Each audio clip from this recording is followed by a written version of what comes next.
lagi itu? Is she dead?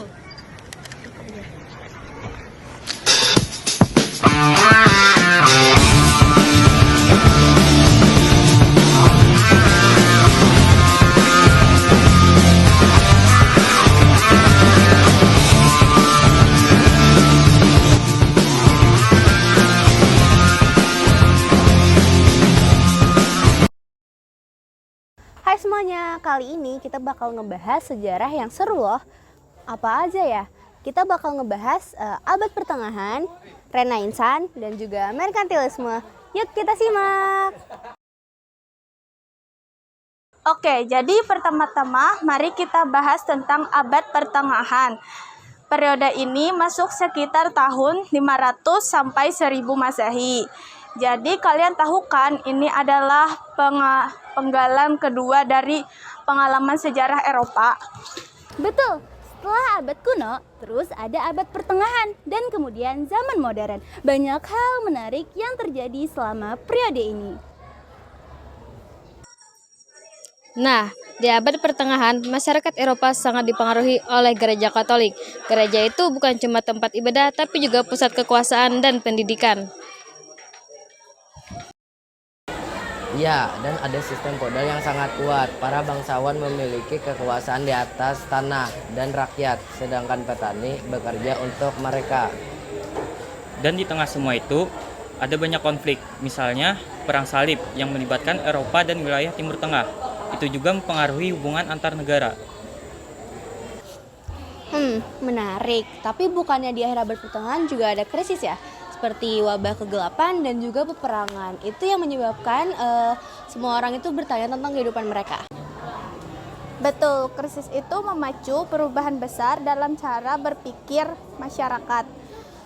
Banyak yang mulai mencari tahu tentang pengetahuan dan berpikir pemikiran baru. Dan setelah itu muncullah abad pembaharuan atau Renaissance. Masa ini berlangsung pada abad ke-14 hingga ke-17 Masehi. Ini adalah masa peralihan yang sangat penting. Di Renaissance, orang-orang mulai kembali kepada seni dan sastra klasik. Mereka terinspirasi oleh karya-karya Yunani dan Romawi.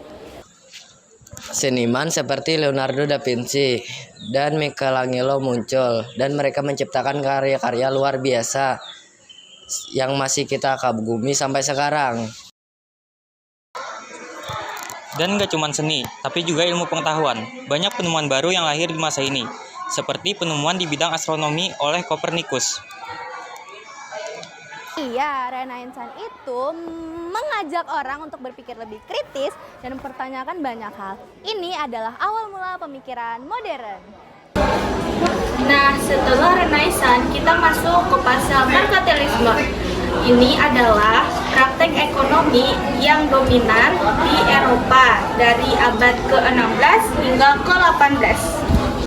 Merkantilisme itu tentang bagaimana pemerintah mengatur ekonomi untuk meningkatkan kekuasaan negara, kan? Tepat, mereka menerapkan peraturan ekonomi untuk melindungi industri lokal. Misalnya, mereka memberikan tarif tinggi pada barang impor. Semua itu untuk mendapatkan lebih banyak logam mulia dan mengurangi ketergantungan pada negara lain. Negara-negara bersaing untuk mendapatkan kekayaan.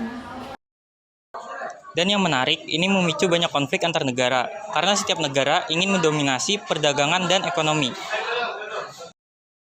Jadi bisa dibilang perkembangan di Renaissance bisa memicu perubahan besar di bidang ekonomi dengan munculnya merkantilisme. Iya, semua ini menunjukkan betapa saling terkaitnya setiap periode dalam sejarah. Satu perubahan bisa memengaruhi yang lain. Dan penting banget buat kita pelajarin. Kita bisa memahami bagaimana dunia sekarang ini dapat terbentuk dari semua peristiwa tersebut. Setuju, sejarah bukan hanya tentang masa lalu, tapi juga tentang bagaimana kita bisa belajar dari pengalaman itu untuk masa depan. Wah, menarik. Jadi, buat kalian yang nonton, semoga kalian bisa mengambil banyak pelajaran dari pembahasan kita hari ini. kita bisa lihat bagaimana sejarah itu kaya dan kompleks. Dari masa abad pertengahan ke Renaissance, lalu ke merkantilisme, semuanya berhubungan.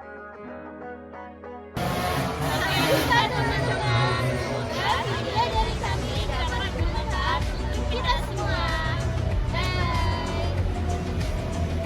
Bye.